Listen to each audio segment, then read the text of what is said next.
할렐루야. 네, 예배 오신 여러분을 진심으로 사랑하고 축복합니다. 참 어려운 때를 또 지나가고 있습니다. 또 예상치 못하게 어제 많은 확진자가 또 발생을 하면서 상황이 참 어려워졌는데요. 그럼에도 불구하고 온라인과 오프라인에서 예배할 수 있음이 참 은혜이고 감사인 것 같습니다. 수요 낮 예배에서는 제가 작년 3월에 인사 겸 그 설교 말씀을 전했는데요. 그때는 이 비대면 예배 초창기여서 아예 찬양팀도 목회자들 찬양팀, 그러니까 이 자리에 성도님들이 한 분도 없는 상황에서 사실 인사를 드렸습니다. 그런데 오늘은 이렇게 오프라인 온라인으로 만나 뵙고 말씀 나눌 수 있어서 참 개인적으로도 더 감사한 것 같습니다. 이 시간에 전하는 자나 듣는 자나 하나님께서 귀한 은혜 주실 줄로 믿습니다. 혹시 관점 디자이너라는 직업을 혹시 들어보셨는지 모르겠습니다. 우리나라 최초의 관점 디자이너가 박용우 씨라는 분이 있는데요. 이분이 제가 처음 봤던 게 세바시, 세상을 바꾸는 시간, 그 EBS에서 하는 프로그램 15분 그거를 보면서 처음 알게 됐는데, 그 이후로 굉장히 인상이 깊어서 이분의 책 그리고 강연들을 이렇게 찾아서 봤던 그런 기억이 있습니다.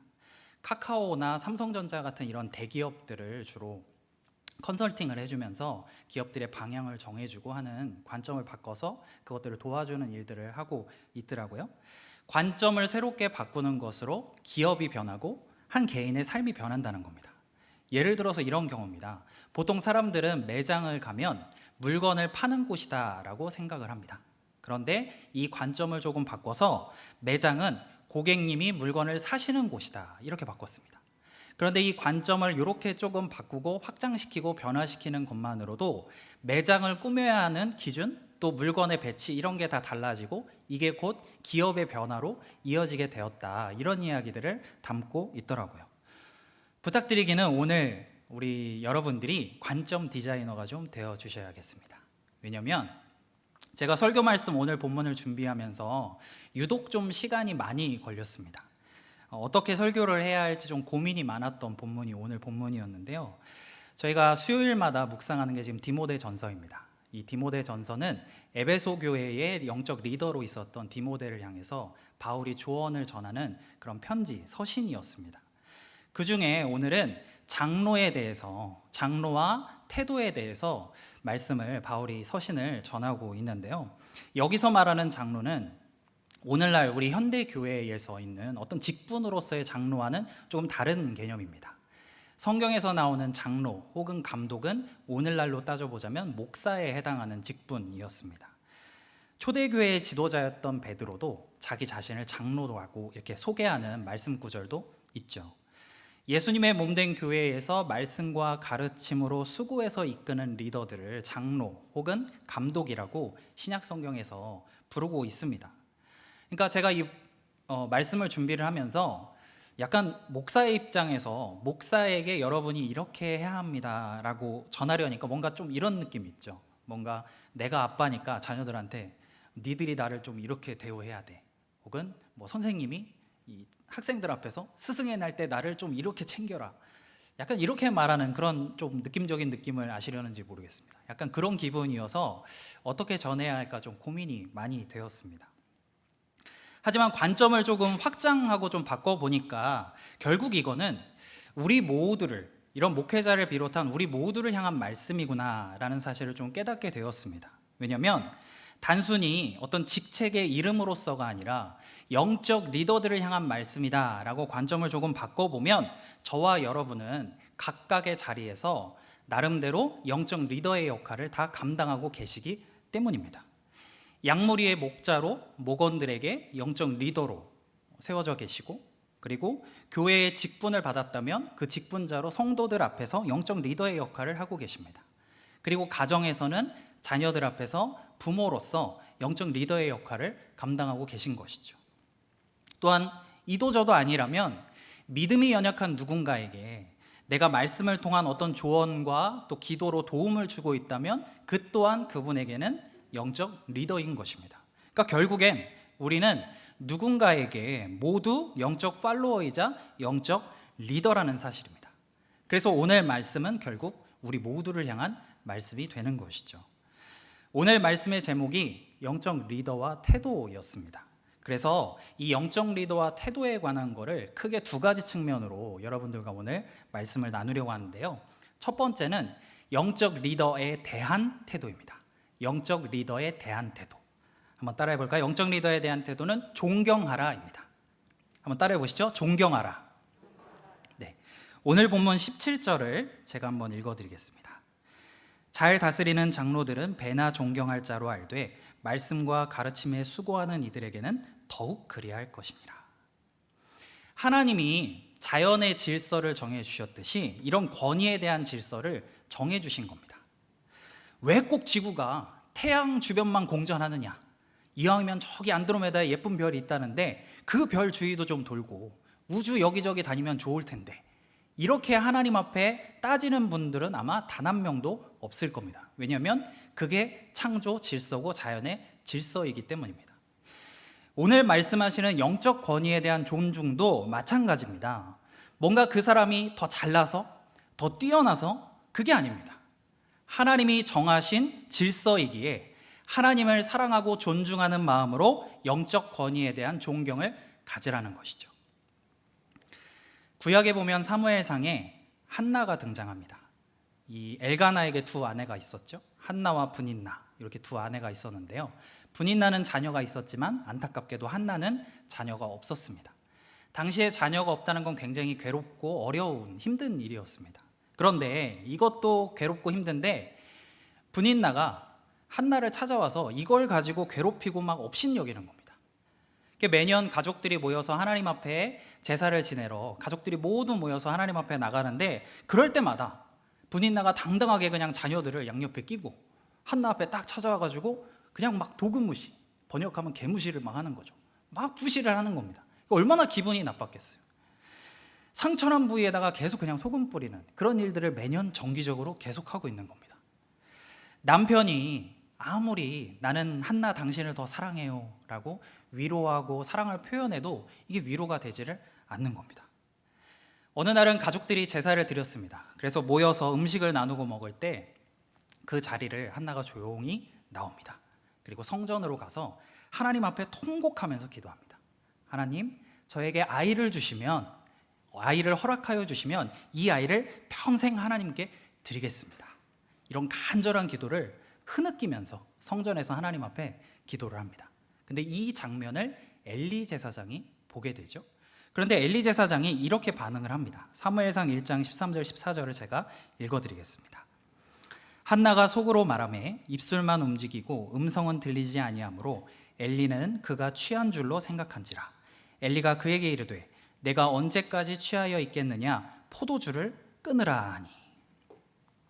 아니, 제사장이라는 사람이 남의 속도 모르고 지금 와가지고 하는 말이 절박하게 기도하고 있는 사람 앞에 와서 술 끊으세요 이야기를 하고 있는 겁니다.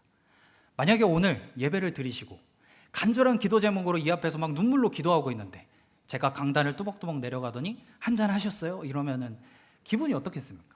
굉장히 기분 나쁜 일이죠. 한나 입장에서는 막 대들 수 있었을 것 같아요. 아니, 무슨 제사장이라는 사람이 기도하는 사람도 못 알아보냐, 그러고도 당신이 제사장이야 막 이렇게 소리칠 수 있었겠죠. 그러나 한나의 반응은 전혀 다릅니다. 엘리 제사장을 오히려 존중합니다. 한나의 바로 대답을 제가 읽어드리겠습니다. 한나가 대답하여 이르되 내 주여 그렇지 아니하니이다. 나는 마음이 슬픈 여자라. 포도주나 독주를 마신 것이 아니오 여호와 앞에 내 심정을 통한 것뿐이오니 당신의 여종을 악한 여자로 여기지 마옵소서. 내가 지금까지 말한 것은 나의 원통함과 격분됨이 많기 때문이다 하는지라. 자기 앞에서 일종의 실언을 한 제사장에게 오히려 주님, 주인, 주라고 부르고 있습니다. 그리고 자신을 여종이라고 부르고 있죠. 하나님이 세우신 영적 리더를 아주 존중하는 모습을 한나가 그 상황에서도 보여주고 있습니다. 이 일 후에 우리가 잘 아는 것처럼 한나는 사무엘을 낳게 됩니다.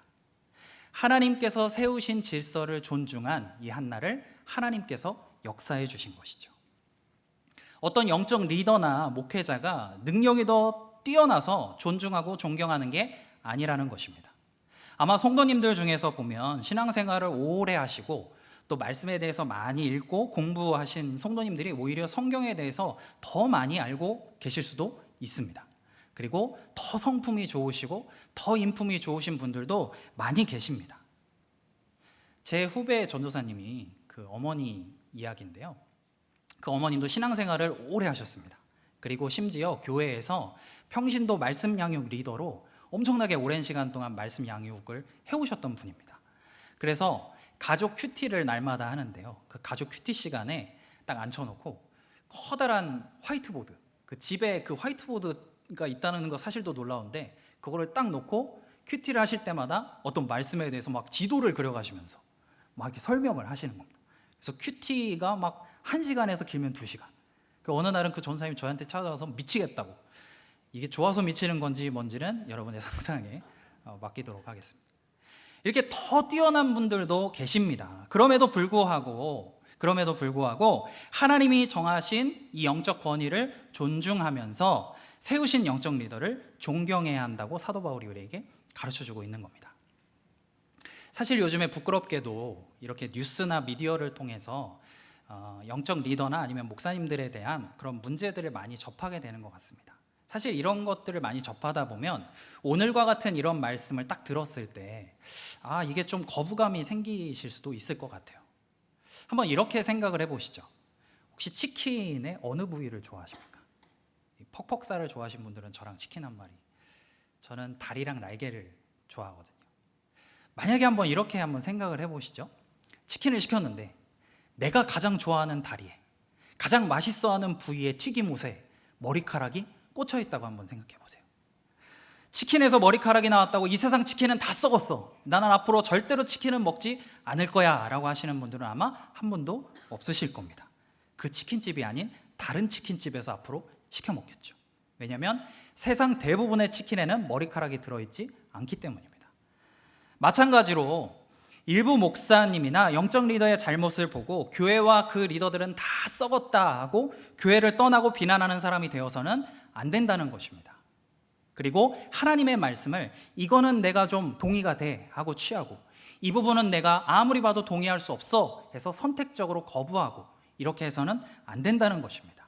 그것과 관계없이 하나님께서 우리에게 가르쳐 주신 이 기본 태도를 잘 지켜야 한다는 겁니다.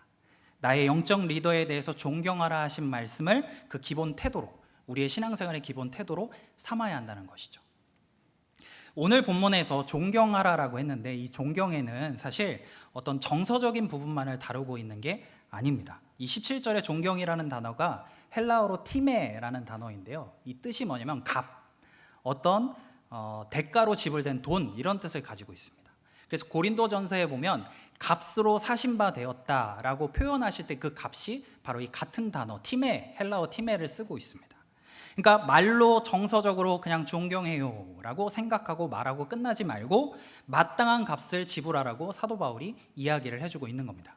그래서 메시지 성경에서는 이 17절을 이렇게 번역을 했습니다. 제가 한번 읽어드리겠습니다. 일을 잘하는 지도자들, 특히 설교하고 가르치는 일에 힘쓰는 지도자들에게는 보수를 지급하십시오. 정작 이 서신을 쓴 바울은 순회 선교여행을 다니면서 교회를 세웠죠. 그래서 사실은 바울 자신은 후원을 받기도 했지만 자기가 직접 일을 해서 생계비를 버는 그런 선택들도 많이 했습니다. 그러나 그럼에도 불구하고 하나님이 정해주신 일반적인 질서는 바로 이것이다 라고 오늘 이야기를 해주는 것입니다. 이게 구약에서 그 근거를 가지고 왔는데요, 바로 오늘 본문 18절이 그 근거입니다. 성경에 일러스되 곡식을 밟아 떠는 소의 입에 망을 씌우지 말라 하였고 또 일꾼이 그 삭슬 받는 것은 마땅하다 하였느니라. 이 당시에, 이 시대에 곡식단에서 나달을 이렇게 떨 때 어떤 방법이 보편적이었냐면 소를 이용하는 방법이 보편적이었습니다. 그래서 소를 타작마당에 이렇게 데리고 와서 소가 이렇게 발굽으로 그것들을 밟아서 이 나달을 떨구는, 그게 이제 보편적인 방법이었는데요. 이때 이 입에 망을 씌우지 말라는 거는 소가 일을 하다 보면 소도 배고플 때가 있지 않겠습니까? 그래서 그럴 때마다 떨어진 나달, 곡식 이런 것들을 좀 주워 먹고, 그러니까 일하는 소를 굶기지 말아라 이렇게 이야기를 하는 겁니다. 소도 일을 하면 값을 주는데 하물며 교회를 섬기는 영적 리더인 사람은 말할 것도 없다라고 바울이 강조하면서 이야기를 하고 있는 것입니다. 존경은 말로 하는 게 아니라 행동까지 이어져야 한다는 것이죠. 감사하게도 우리 교회는 목회자들에 대해 영적 리더에 대한 이런 존경을 잘 표현해 주십니다. 말씀과 가르치는 일에 집중할 수 있도록 잘 도와주시죠. 그런데 오늘은 조금 더 나아가서 오늘 말씀의 적용으로 이번에는 여러분들의 또 다른 영적 리더인 우리 양무리의 목자분들, 그리고 가정의 부모님들이나 아니면 내가 개인적으로 어떤 신앙의 멘토로 이렇게 교제하고 있는 그런 분들에게 좀 존경을 표현해 보시면 좋을 것 같습니다. 왜냐하면 이것이 하나님께서 우리에게 말씀하신 어떤 영적 리더에 대한 기본 태도이기 때문입니다. 이게 오늘 말씀의 첫 번째였고요. 영적 리더에 대한 태도는 존경하라였고, 그 다음 두 번째입니다. 두 번째는 영적 리더의 태도입니다. 영적 리더의 태도. 영적 리더의 태도는 한번 따라해 보실까요? 정결하라. 네. 첫 번째까지만 이야기하고 딱 마무리를 했으면 리더들 좋은 얘기만 하고 끝나네? 이렇게 하시겠지만 사실 영적 리더에게는 그만큼 더 깊고 무거운 책임이 따른다는 것입니다. 22절 말씀, 오늘 본문 22절 말씀을 한번 한 목소리로 함께 읽겠습니다. 시작. 아무에게나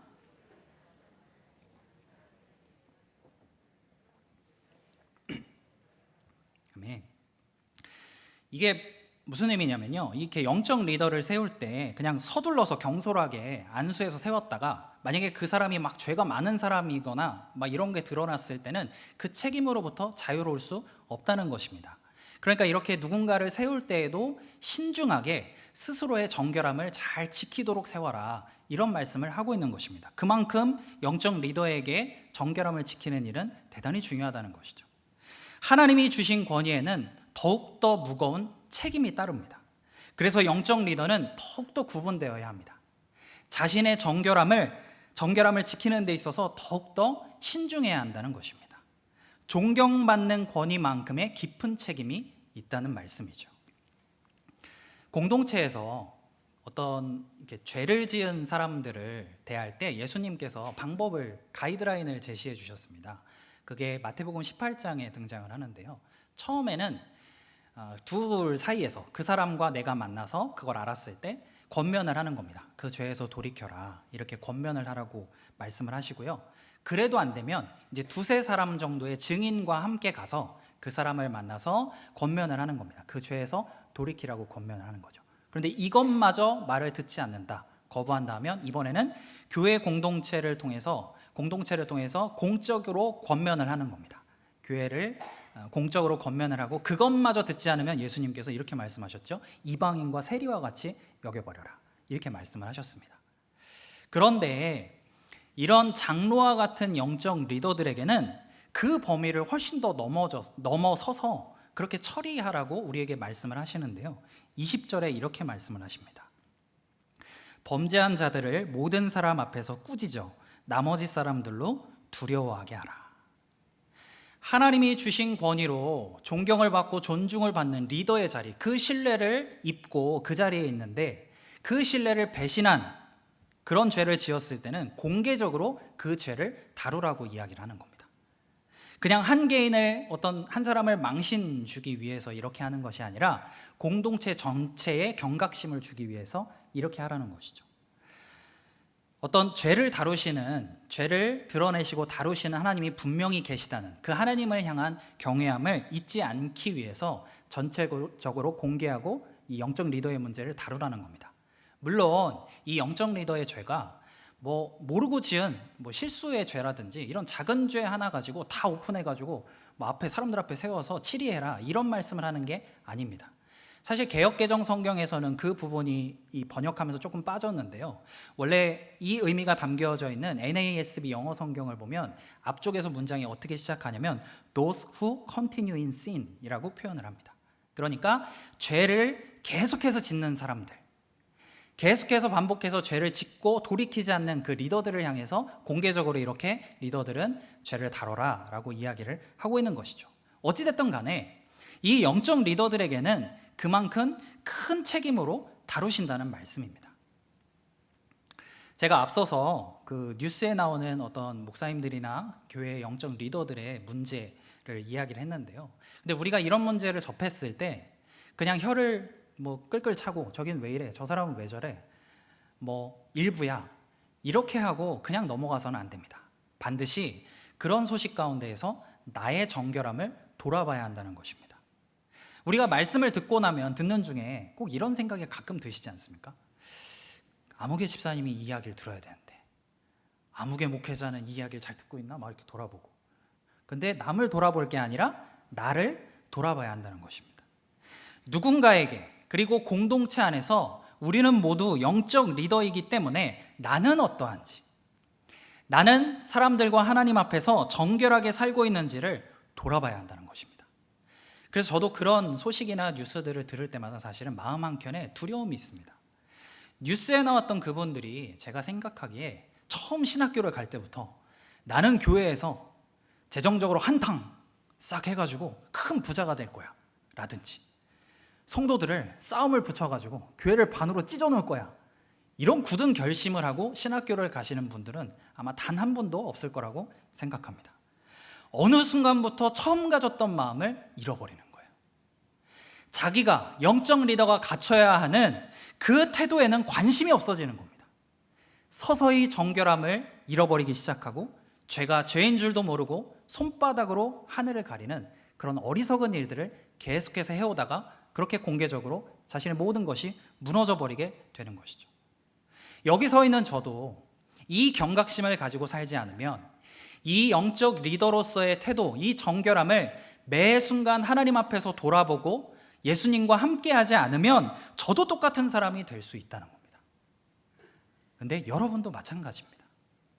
서두에 우리는 누군가에게 영적 리더라고 했습니다. 우리는 먼저 복음을 들었습니다. 그리고 먼저 예수님을 영접한 사람으로서의 책임이 있습니다. 그리고 동일하게 영적 리더로서의 태도인 정결함을 우리 모두가 하나님 앞에서 가져야 한다는 것입니다. 이 정결함은 어떤 외적인 기준으로 이것들이 완성되지 않습니다. 바울이 이 장로라는 영적 리더에 대한 태도들을 쭉 이야기를 하다가 아주 뜬금없이 23절에서 갑자기 디모데에게 이런 말씀을 하십니다. 제가 한번 읽어드리겠습니다. 이제부터는 물만 마시지 말고 내 위장과 자주 나는 병을 위하여는 포도주를 조금씩 쓰라. 야, 거 봐라, 왔어. 사도 바울도 한잔 하라고 하신다. 이거 우리 술 한 잔씩 해도 돼, 이런 술 유용론으로 쓰는 말씀이 되어서는 안 됩니다. 당시 문화 가운데에서 이 포도주 같은 경우에는 일종의 식음료였습니다. 식사 때 물과 같이 사용하는 그런 것이었습니다. 그래서 깨끗한 정수가 그 시대에는 없잖아요. 그러니까 물이 오염돼 있을 수도 있고 하다 보니까 이 물과 포도주를 2대 1의 비율로 이렇게 섞는 겁니다. 그래서 이렇게 되면 어떤 기능이 있냐면, 일종의 예를 들어 더러웠던 물이 조금 이렇게 소독이 되는 그런 효과가 있고, 위장이나 아니면 이런 장 같은 데에 있었던 어떤 병들을 조금 예방할 수 있는 그런 효과가 있었습니다. 그러니까 디모데가 잘못된 금욕주의자들이 우리는 물만 먹어야 된다 막 이런 주장을 했었는데, 그걸 의식해서 디모데 자신이 병이 있음에도 불구하고 이 포도주를 그 사람들을 의식해서, 금욕주의자들을 의식해서 금하는 것을 막아주기 위한 바울의 조언이었습니다. 그런데 바울이 이 디모데의 건강을 생각해서 뭐 하는 말씀이야 알겠는데, 뭔가 이렇게 맥락과 연관 없는 뜬금없는 이 말씀을 왜 하실까라는 좀 의문이 들었는데요. 제가 주석을 좀 몇 가지 찾아봤는데 사실은 의견이 굉장히 분분했습니다. 심지어 어떤 주석에서는 이렇게까지 이야기를 하더라고요. 바울이 이렇게 서신을 쓰시다가 갑자기 디모데 건강이 생각나가지고 잠깐 적고 하던 이야기를 계속 이어간 것이다, 뭐 이런 주석도 있더라고요. 근데 저는 개인적으로 말씀을 준비하면서 묵상할 때 좀 이렇게 느껴졌습니다. 앞서 영적 리더의 태도가 정결함이라고 했는데, 이런 정결함은 어떤 금욕주의자들이 하고 있는 그런 외식, 그들이 주장하는 것처럼 어떤 외적인 무언가로 되지 않는다는 것을 바울이 이야기하고 싶었구나, 이런 생각이 들었습니다. 단순히 어떤 술을 마시지 않는다고, 아니면 내가 뭐 몇 날 며칠을 금식을 한다고 그런 외적인 무언가로 정결하게 되는 게 아니라는 것입니다. 우리의 정결함은 오직 예수 그리스도 안에 있을 때 가능한 것임을 믿으시기를 바랍니다. 우리 모두는 영적 리더이기 때문에 더욱 이것에 신경 써야 합니다. 날마다 예수님을 바라보고 매 순간마다 예수님과 함께하면서 그분 안에 있어야 우리는 정결해질 수 있다는 것입니다. 제가 전에 있던 사역하던 교회에서 매년 12월이 되면 연탄 봉사를 이렇게 했었습니다. 이렇게 연탄을 어려운 가정으로 이렇게 날라주는 그 봉사를 좀 했었는데요. 그때 제가 연탄을 나르면서 조금 열심히 안 했는지 문득 이런 묵상이 떠올라서 제가 메모를 했던 기억이 나는데, 연탄을 하얗게 만들려면 열심히 깨끗한 걸레로 닦아서는 걸레만 시커매질 뿐 연탄은 절대로 하얗게 되지 않습니다. 연탄을 하얗게 하려면 방법은 딱 한 가지밖에 없습니다. 불 속에 완전히 집어넣는 거. 완전히 불로 태워져야 연탄은 검은 걸 벗고 하얗게 될 수가 있습니다. 우리의 정결함도 마찬가지라는 겁니다. 우리의 정결함은 외적인 무언가로 되어지지 않습니다. 예수 그리스도 안에서 성령의 불로 온전히 태워져야 우리는 정결해질 수 있다는 것입니다. 이걸 영적 리더인 우리 모두가 꼭 명심하고 기억해야 한다는 것이죠. 사랑하는 성도 여러분, 우리 모두는 누군가의 영적 팔로워이자 영적 리더입니다. 오늘 우리에게 말씀으로 주신 이 영적 리더와 태도에 대해서 꼭 명심하시고 하루하루를 귀하고 복되게 살아가셨으면 좋겠습니다. 첫째는 영적 리더에 대한 태도였습니다. 바로 존경하라는 것이고요. 두 번째는 영적 리더의 태도였습니다. 바로 정결하라는 것입니다. 하나님이 주신 질서에 순종해서 만나게 된 영적 리더를 존경하는 좋은 영적 팔로워가 되시기를 축복합니다. 그리고 더불어 예수 그리스도 안에서 하나님과 사람 앞에 정결하게 살아가는 좋은 영적 리더가 되시기를 또한 축복합니다. 그래서 우리 공동체 안에 좋은 팔로워와 좋은 영적 리더가 넘쳐나는 그런 귀한 건강한 여의도 침례교회가 되기를 예수님의 이름으로 축복합니다.